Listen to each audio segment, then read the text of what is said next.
Alhamdulillah wassalatu wassalamu ala rasulillah wa ala alihi wa sahbihi ajma'in. அன்பான சகோதரர்களே, அல்லாஹ் ஒவ்வொரு நாளும் நுகருடைய தொழுகைக்கு பிறகு முதல் அத்தியாயமும் முத்தான கேள்விகளும் என்ற தலைப்பின் கீழாக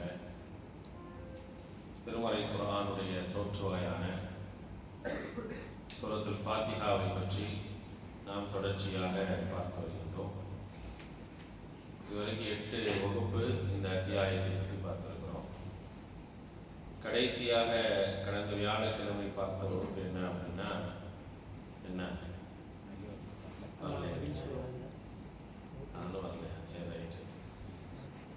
இந்த சூரத்துல் ஃபாத்திஹாவுடைய பெயரும் பொருளும் அப்படின்னு பார்த்தோம். சூரத்துல் ஃபாத்திஹாவுக்கு எத்தனை பெயர் இருக்குது? ஃபாத்திஹத்துல் கிதாப், உம்முல் குர்ஆன், உம்முல் கிதாப், சபா மசானி, வல் குர்ஆனுல் அதீம் அப்படின்னு சொல்லி அந்த சூரத்துல் ஃபாத்திஹாவுக்கு பல பெயர்கள் இருக்குது. அந்த பெயரும் அந்த பெயருக்கான காரணங்கள் என்ன அப்படிங்கிறத நம்ம என்ன செஞ்சோம் அப்படின்னா பார்த்தோம்.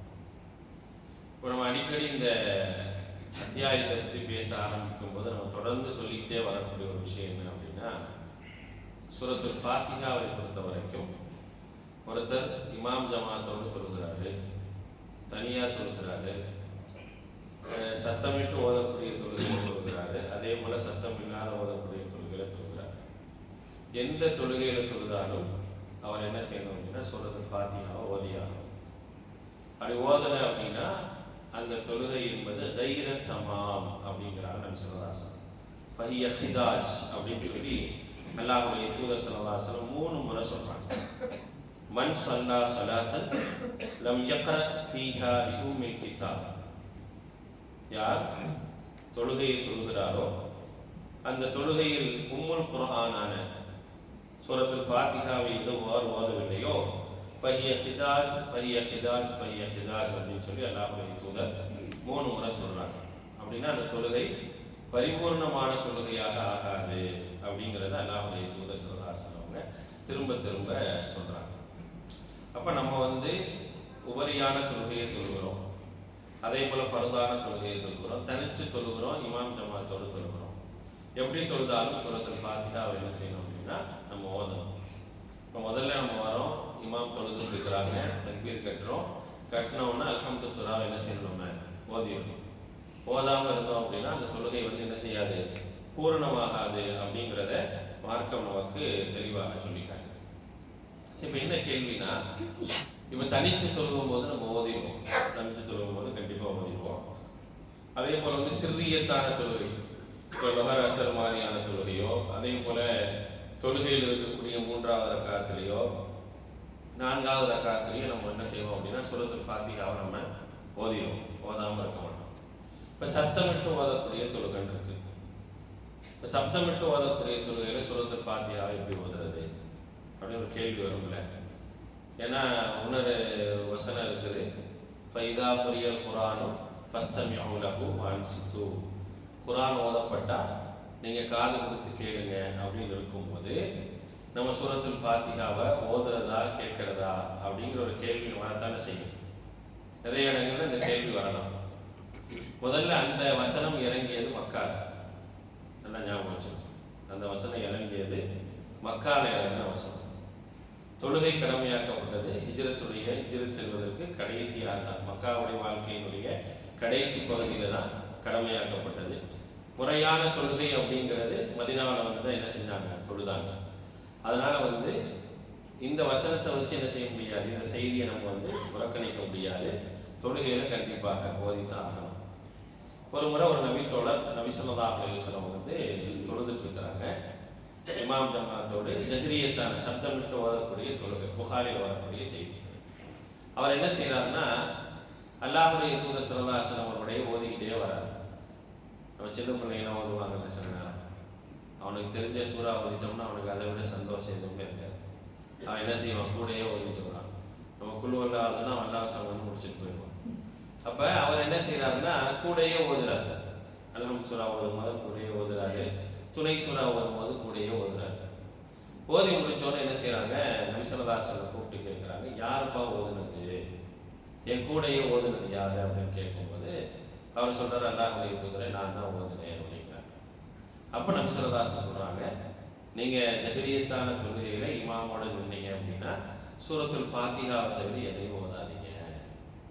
அப்ப அதுல என்ன செய்யறாங்க, நபி ஸல்லல்லாஹு அலைஹி வஸல்லம் வந்து உறுதிப்படுத்துறாங்க, சூரத்துல் ஃபாத்திஹாவை என்ன செய்யணும், ஓதித்தான் ஆகணும் அப்படிங்கிறத உறுதிப்படுத்துறாங்க.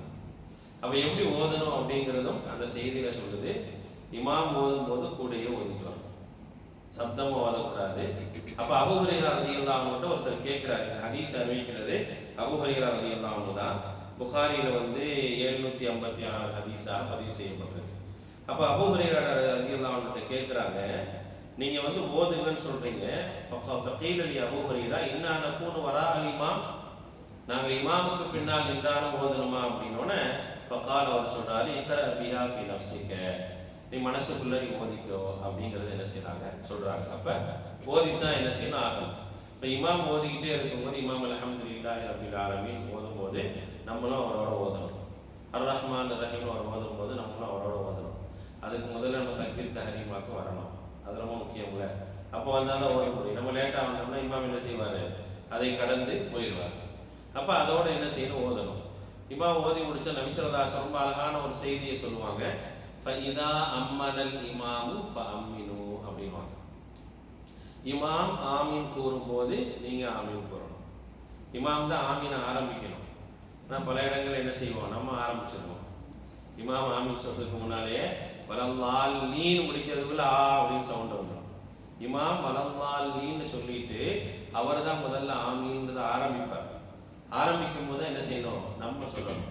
இப்போ அந்த அடிப்படையில் நான் இமாமுக்கு பின்னாலே ஓதிட்டு வந்தேன்னு வச்சுங்களேன், நான் தக்பீர் தஹரீமுக்கே வந்து இமாமுக்கு பின்னாலே ஓதிட்டு வர்றேன் அப்படின்னா என்னால் என்ன செய்ய முடியும், ஆமீன்னு நான் என்ன செய்ய முடியும், சரியா சேர்ந்துக்க முடியும். இமாம் ஆமீன் சொல்லும் போது என்னாலையும் ஆமீன் சொல்ல முடியும். அப்படிங்கிற அடிப்படையில் இமாமுக்கு பின்னாலே நம்ம என்ன செய்யணும், சப்தம் இல்லாமல் மனசுக்குள்ளே என்ன செய்யணும், கண்டிப்பாக ஜஹரியத்தான தொழுகையாக இருந்தாலும் ஓதியாகும்.